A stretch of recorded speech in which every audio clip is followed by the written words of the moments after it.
Di sesi yang terakhir ini perbincangan kita mungkin kita agak sedikit lebih perlunak lagi soal masalah bagaimana caranya untuk menjadi seorang presenter yang baik, bagaimana caranya bisa membentuk karakter diri di TV.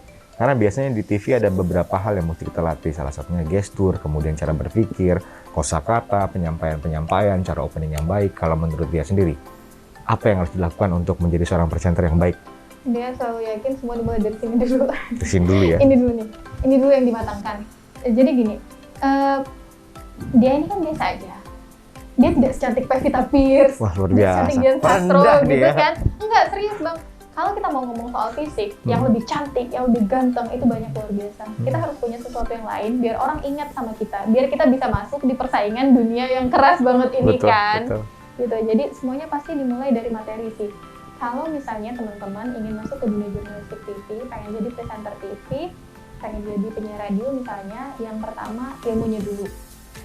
Pahami isu-isu yang sedang berkembang, coba ngikutin, nonton berita. Karena kalau menurut dia, gestur itu akan ngikut. Ketika kita sering nonton berita, kita otomatis akan tahu gestur penyiar berita itu seperti apa sih.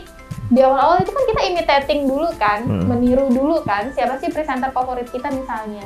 Nah, baru kemudian kita akan menciptakan gestur kita sendiri. Itu nggak akan terbentuk kalau misalnya kita jarang nonton berita, kita jarang nonton talk show, kita harus bisa cari referensi. Jangan bosan-bosan menambah ilmu.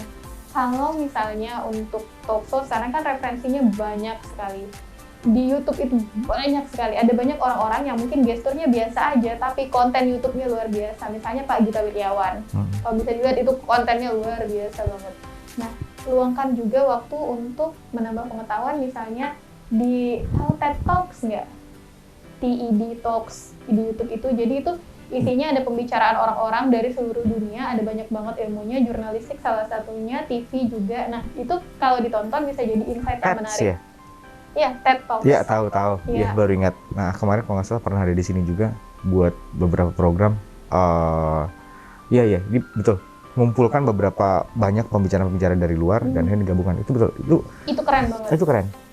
Itu yang dia lakukan seperti itu. Iya, dia masih sering nonton dan dia nontonnya tuh berbagai genre sih. Mulai dari talk-talk yang berat itu sampai tahu 73 question-nya Vogue nggak sih? Jadi Vogue magazine itu kan dia punya 73 question tuh. Jadi dia akan mendatangi selebriti terus akan nanya 73 pertanyaan dengan cepat. Nah, itu yang dipelajari intonasi kalau dari situ. Karena itu si presenternya kan nggak kelihatan. Dia cuma moving aja sama kamera, tapi nada suara dia, intonasi dia ketika bertanya itu beda-beda. Dan asik gitu jadinya. Ini ilmu baru nih pemirsa. Banyak hal yang kita pelajari yang bisa diambil dari dia. Apalagi yang kira-kira mau di-sharing?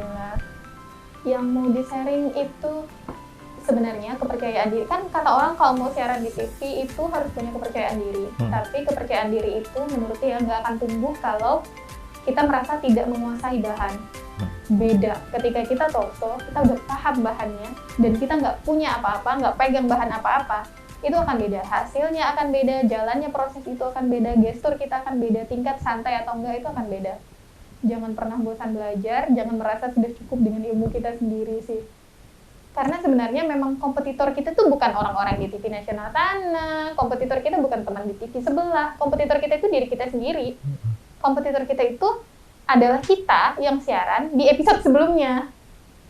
Bisa nggak sih kita bikin episode mendatang lebih baik dari kita di episode yang kemarin gitu. Sampai sekarang dia tuh selalu nonton lagi talk show yang dia bawain. Bang Ali begitu nggak? Enggak. Ada beberapa yang ditonton tapi ada beberapa yang enggak. Karena mungkin keterbatasan waktu juga ya kalau untuk jam terbang tinggi banget. ngulik yang seperti itu. Tapi biasa kita masih nyimpan, pasti nonton, masih nge-review. Wah, aku jelek di bagian ini, masih harus. Kan? Kayaknya kita berarti harus di-upgrade lagi di episode selanjutnya. Pasti dilakukan. Kan? Karena apa ya? Self evaluation itu, evaluasi diri sendiri itu yang paling ini kayaknya, yang paling efektif. Karena mungkin orang lain akan sungkan atau orang lain nggak akan ngerti kita seperti kita ngerti diri kita sendiri. Betul. Ketika kita nonton lagi, oh kayaknya aku kalau duduk kayak gitu tuh kurang oke. Kayaknya model kerudung aku kalau kayak gini aku kurang cantik ya. Atau kalau warna ini, bahkan ke warna sekalipun, kayaknya dia kalau misalnya pakai warna biru muda itu kulitnya akan kelihatan kusam. Oh, dia bagusnya pakai dongker misalnya atau pink. atau hitam tapi terlalu kencang kan. Model-model evaluasi kayak gitu. Oh, ini temponya kecepatan nih di sini. Oh, harusnya di sini bisa menyisipkan data ini. Nah, masukan-masukan untuk diri sendiri itu dicatat, diperbaiki untuk episode berikutnya. Jadi sekarang tuh udah paham kalau yang dulu orang-orang bilang kompetitor kita adalah kita sendiri di masa lalu. Jadi udah paham, oke gitu ya. Pembandingnya diri kita sendiri ya, Iya. bukan orang lain. Betul. Karena akhirnya kita akan menemukan jati diri kita dengan cara memperbaiki diri itu tadi. Exactly. Kayak kemarin nih ya, kemarin kan dia tuh seru banget tahun 2020 itu Bang Gali, pilkada kemarin kan dia alhamdulillah dapat kesempatan untuk jadi moderator di 3 kabupaten kan pilkada. Memang dia tunggu-tunggu sih sejujurnya. Memang itu kesempatan yang nggak akan dia lewatkan. Kemarin tuh tawarannya ada 4 kabupaten dari 7 daerah penyelenggara.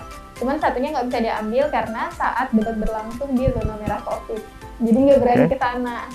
Jadi yang diambil cuma 3. Nah, dari 3 itu episode pertama Kapuas Hulu. Perhatiin, setelah dia selesai Kapuas Hulu, itu kan besoknya sambat. Ditonton lagi yang Kapuas Hulu ini. Oh, kekurangan aku di mana ya di sini? Apa yang harus aku perbaiki di yang berikutnya? Disambas gitu lagi, evaluasi lagi buat yang ke Sintang. Jadi nggak merasa perlu untuk membandingkan dengan debat-debat yang lain.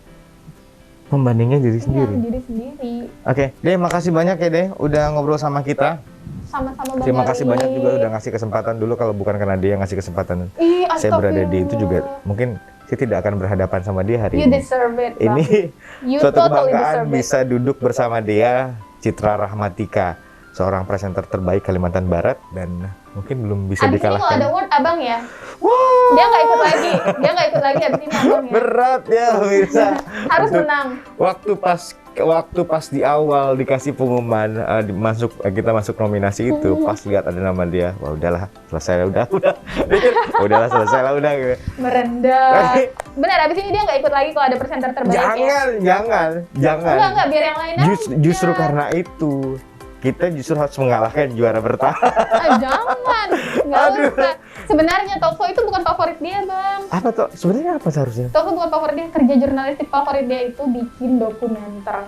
Oh itu. Liputan dokumenter. Jadi dia tuh bikin peringkat sendiri. Jadi urutan pertama itu bikin liputan dokumenter. Hah? Liputan kedua tuh reportase, live report gitu. Ketiga baru talkshow. Talkshow itu di bawah. Talkshow itu yang ketiga, tapi ternyata dia Dokumenter menguasai dengan tuh baik. seru banget. Tapi sekali lagi terima kasih banyak untuk mampir ke Gali Talk Show. Mudah-mudahan kita akan bisa ketemu lagi lain waktu dan Amin, kesempatan. amin. Ada banyak hal yang mesti dikulik dari seorang Dea. Mungkin bisa di-talk di lain waktu ya. Iya, Kalau ada iya, waktu dan kesempatan, kita akan ngobrol lebih jauh soal sosok seorang Dea Citra Rahmatika. Pemirsa, mudah-mudahan perbincangan kita mendatangkan manfaat. Sebenarnya bukan mudah-mudahan sih, isinya Amin. kalau ibarat Helmi Yahya bilang daging semua. Aduh. Jadi silahkan untuk diambil, silahkan untuk diterapkan ke diri kita pribadi masing-masing, apapun itu, bukan hanya untuk dunia presenter atau TV, tapi juga untuk hidup. Apa yang kira-kira bermanfaat, silahkan. Jangan memandang remeh orang lain, apalagi dari segi fisiknya. Jangan menilai orang lain dari segi luarnya saja. Dan kita tidak akan pernah bisa mendapatkan informasi penuh, utuh dari informasi sepotong. Baca. Sekian Gali Talk Show untuk hari ini. Kita akan ketemu lagi di segmen selanjutnya. Sekali lagi terima kasih Dea. Sampai jumpa.